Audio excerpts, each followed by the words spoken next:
don't give a fuck. Are you sure? I just don't give a fuck.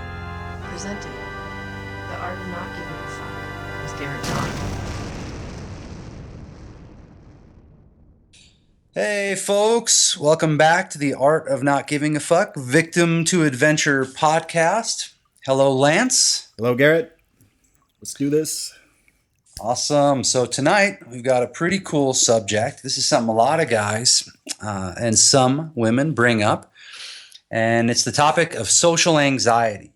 It's also known as social fears, sometimes referred to as embarrassment.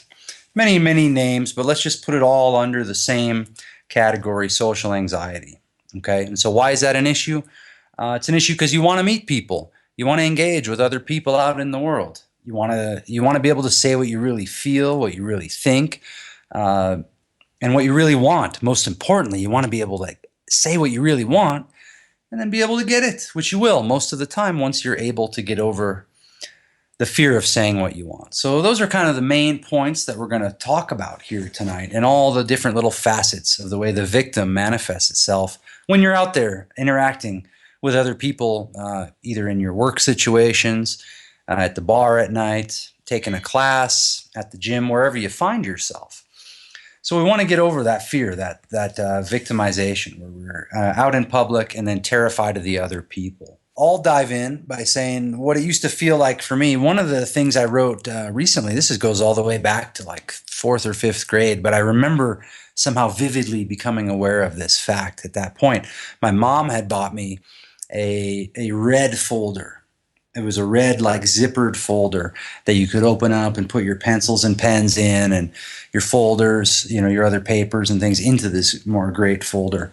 And I just loved the thing. It had a little strap and I could carry it to school, and it was bright red. And I remembered thinking about what all the other kids would think about it. Whether this kid would probably think it's cool, that girl won't like it. This guy's going to think, oh man, I hope those guys are seeing this as the bus goes by, kind of holding it up a little. Even I remember really posing the thing and then kind of thinking, I remember having some conscious awareness of what was going on, just a little bit. And I remembered thinking like, is everyone else thinking like this? Is everyone else wondering about like how I'm seeing their pants or like their backpacks?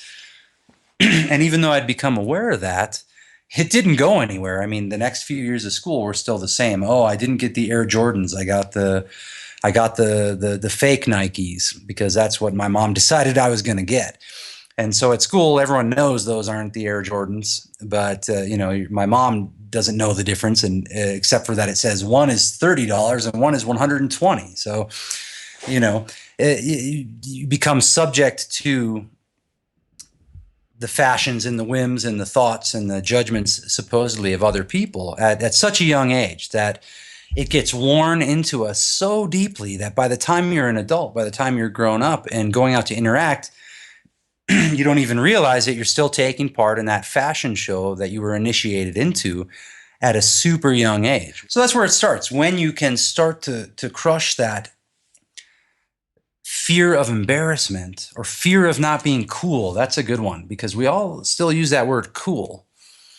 But what is cool? I was talking to somebody else about this today, to a client, and he said he suddenly realized that he didn't have to do anything to be cool anymore. He didn't even have to worry about being cool, and frankly, it didn't matter to him anymore. And we talked about it a little, and the idea is that the only way you can really define being cool is that you're satisfying some set of conditions that you believe other people to have, and that you're living up to those conditions, and that other people feel that you're living up to those conditions. So it becomes absurd if you try to unpack what is cool, because really you're not going to sit at home alone in your bedroom being cool.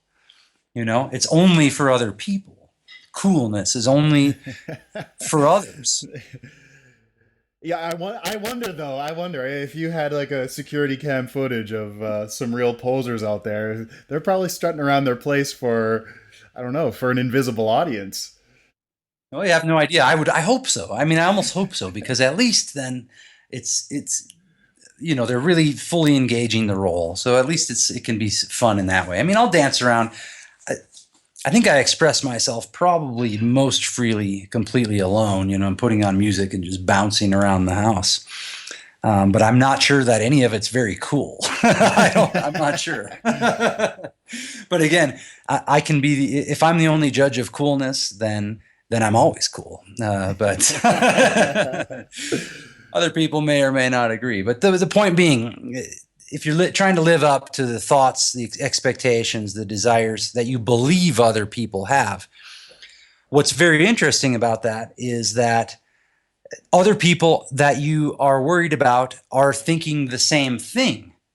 The other people that you're worried about what they're thinking about you, those people are worried about what you're thinking about them. And so you arrive at a place that I call the ghost land, or that we call the ghost island, where you could be at the mall, you could be downtown, you could be among throngs, thousands of people, and yet no one is actually there because everyone is lost in that place in their mind where they're wondering what the other people are thinking about them. So when you become one of the 0.01% of people who realizes that and knocks that shit off, now you become a real person there, so to speak. You become, and now, of course, Robert Scheinfeld wouldn't agree with my term, using the term real person there, right? But you become something other than just living in the land of your thoughts. You suddenly inhabit your body. You become aware and present to what's actually going on. And then from there, you have the choice to go navigate around. You can start to flow. And what other people are thinking is just completely irrelevant. You'll never know. And it's completely irrelevant. It's a trap. It's a trap you've set in your own mind to keep yourself from expanding. So that's a frightening proposition that as you walk about your world, that you're on Ghost Island, and that everyone you see is only concerned with what other people are thinking about them at all times. And then you can think about where and when and with who in life you find that you're actually engaged and you're not on Ghost Island. It's like, oh, wow, I'm an active participant. There's something occurring here. This is so much different than the ruminating that takes place on Ghost Island. It's like, okay, here I'm alive. But over here, I'm just a ruminating zombie. Totally. Like you're the life of the party, life of the party at the bar at night, but you're terrified of asking your boss for a raise. Yeah. Or you're totally good at work and you're a manager and you're really able to run things, or you're running a business. And then the moment you step outside those doors, you're a weak ass, failure in your own mind. You know what I mean? And you just put on the show for everyone at work, and it's easy because it flows. So there's all these different things that go on, and there's the rumination, and then the fantasies in our heads of what's going on for other people, and all these storylines, and then ultimately the fear of catastrophes. Like if this person rejects me, or if my boss says no, then I'm going to be so embarrassed, and I'm going to be so upset. My face gets all red. And what are these people going to think of me? The interesting thing is that embarrassment's totally fine. You can go through it. You can feel it. It's no big deal. It's just that it's been linked up with this sense of catastrophe in our minds. So it's not the embarrassment itself that's the problem. It's the anticipation of what you think, what you've fantasized the results of the embarrassment are going to be, which they almost never are. You're not going to be rejected by everybody because you're embarrassed one time.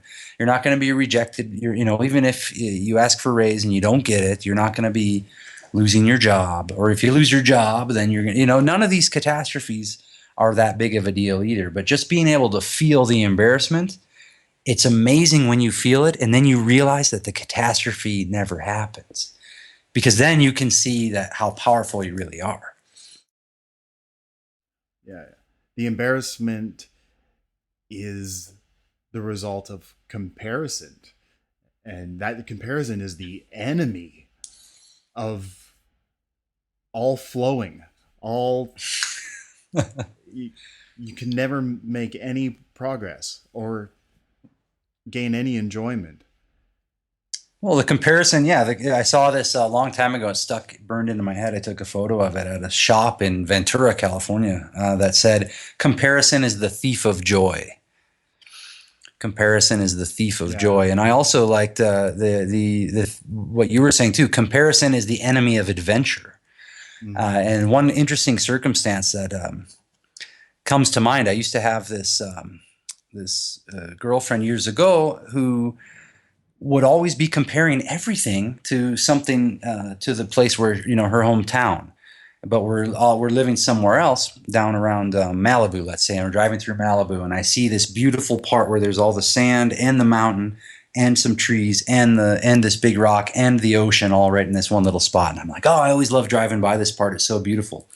And then she has to say, oh, that's why does everyone think that's so beautiful? There's this thing back where I'm from it's all way better than that. And I'm like, I said, what's going on here? You know,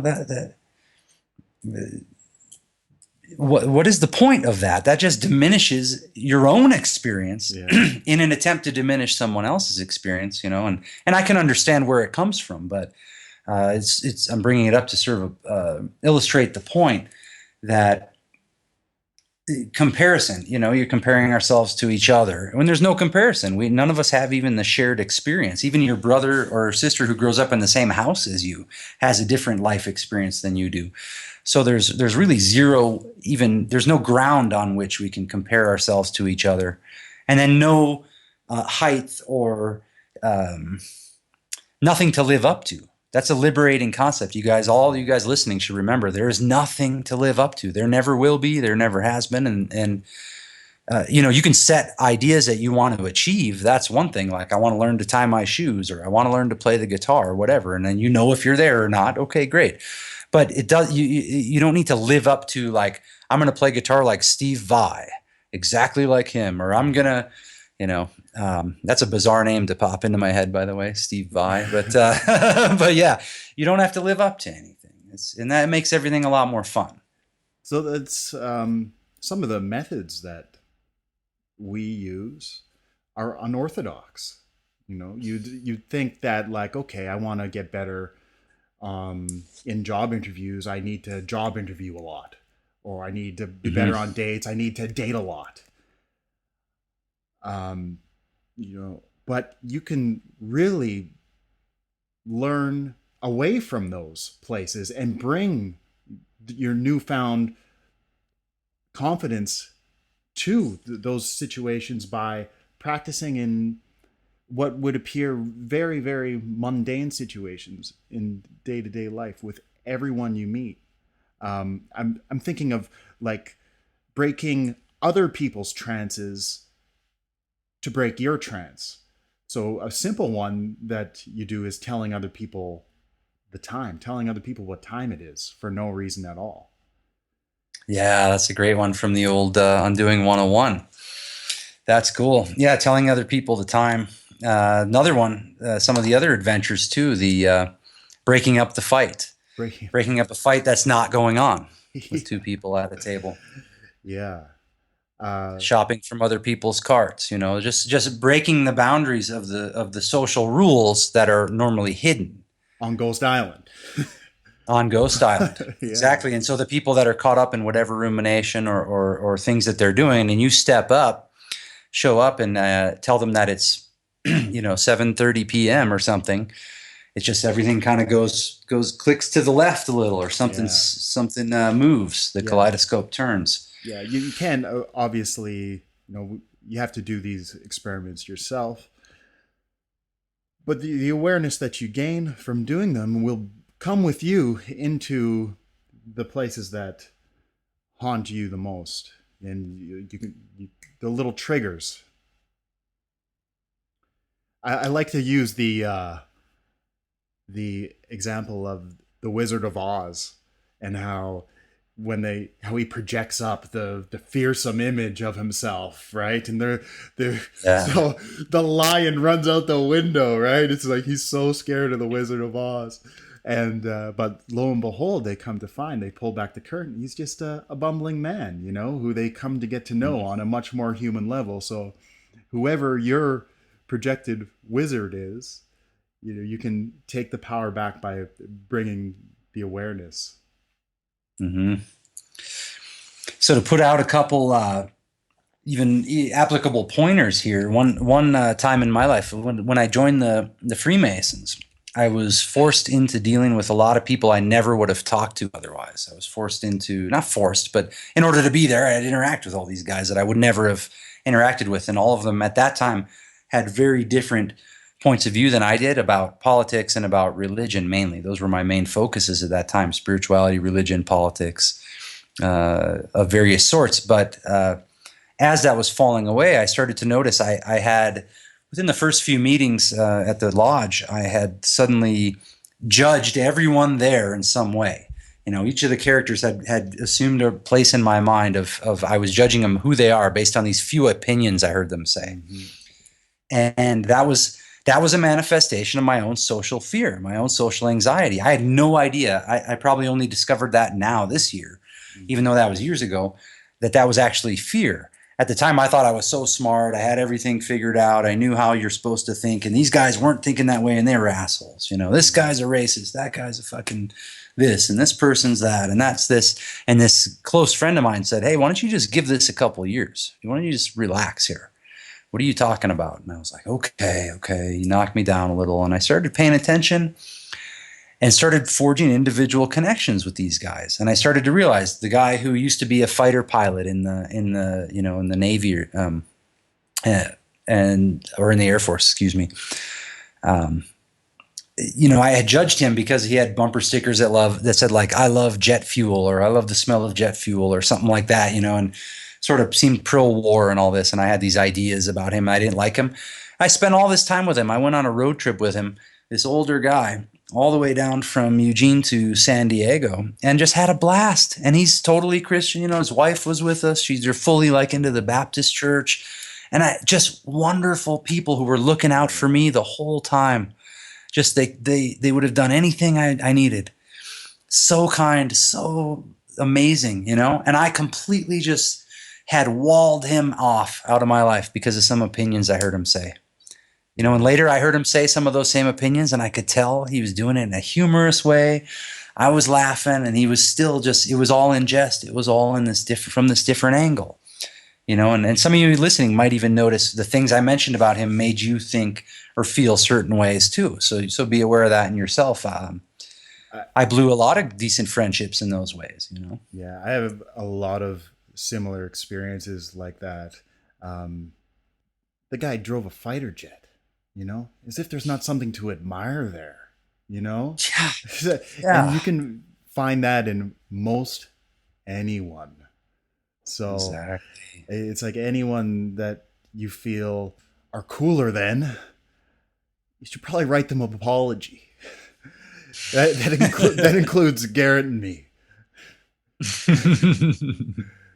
Yeah, it's something we could all benefit from, and I'm definitely really happy at this point in my life with my social skills, and with I'll occasionally have some social anxieties. There's bizarre situations that'll still pop into my experience that throw me off a little bit, but it's still, I'm able to compose myself, carry myself pretty well, and try to engage in a way that's fun for everybody.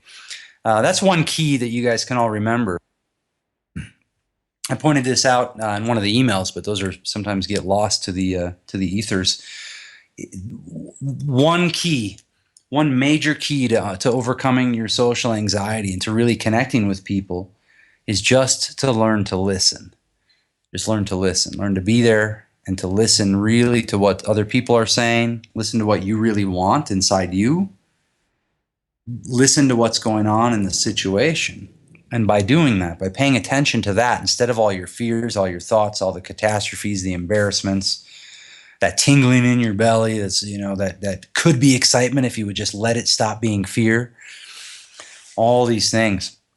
And of course, we've got millions of tools that'll help you get through this. But one of the main ones you can do if you're feeling social anxiety, run to the bathroom, get in one of the stalls after you drink a little water, and gag yourself. Do the gag reflex. 3, 4, 5 times. Take a couple breaths in between each one. Go back out. And I promise you, you're going to feel totally different. The anxiety will be gone. Your breath will get deeper. And from there, the situation will become clear and you'll know what you want to do. And hey, you know what? It's funny. Sometimes you'll just want to leave Other times you'll know exactly who to go talk to. But the real key here, folks, if you want to get over social anxiety and really learn to start talking to people, is first learn to listen to yourself and learn to listen to the other people. And from there, you let things happen, let things flow. Yeah, I just listening, shutting up, and that's probably not an issue for everyone, but it's definitely a nervous reflex for some people. So there's a lot of stuff that we can get into about this. You know, the victim comes up in all kinds of ways. The rumination, what we were talking about, you know, like Doug Stanhope calls the carnival in your mind, starts running around, all these fears, all these catastrophes. But you know by now, if you've listened to the other podcasts, go back, check out the victim one. And when you listen to that, you'll get the sense of, you'll know when the victim's coming up. You're never a victim of social situations. You just chose to go out and you're having experiences. And even if you fail at what your goals were going out, then you're still fine. You can still be fine, and you can kill that victim, not pretend that you're a victim of things. And then from there, you can get some skills, use the tools, and develop your skills for connecting, talking, relating to other people. But like I said, there's a ton of things that we can talk about here. We're not going to be able to get to them all tonight. But what I will mention is that we're going to be doing a social anxiety to social invincibility workshop starting on April 20th, starting on 4/20/2015. So you guys can follow the link you'll see on the podcast page there on on the blog page, and then in the description there on iTunes. But just check out radicalundoing.com/blog and you'll see the podcast listed there and see the link. But we'll be doing that social anxiety to social invincibility workshop, giving you all the tools, approaches, and then actually on group Skype video, creating scenarios in this safe space for you to feel embarrassed, for you to feel the anxiety, for you to go through saying the ways that you connect with other people. And all of us will have the chance to do that together with each other in the space of Skype.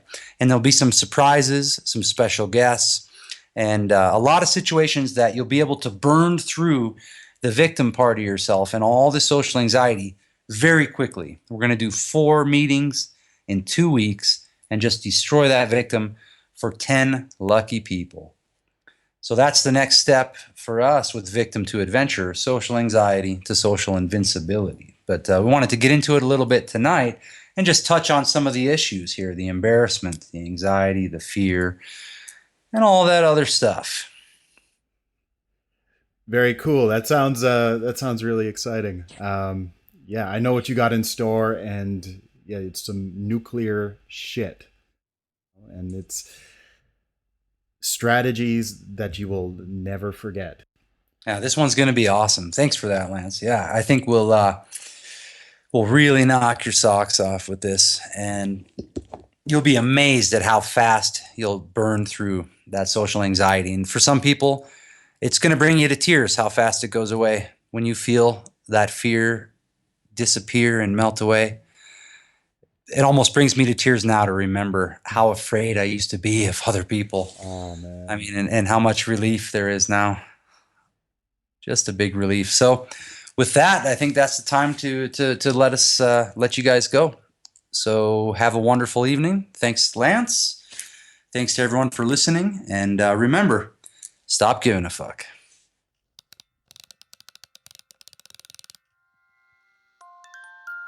Thank you for listening to the Art of Not Giving a Fuck podcast. For more info, visit artofnotgivingaffuck.com or radicalundoing.com.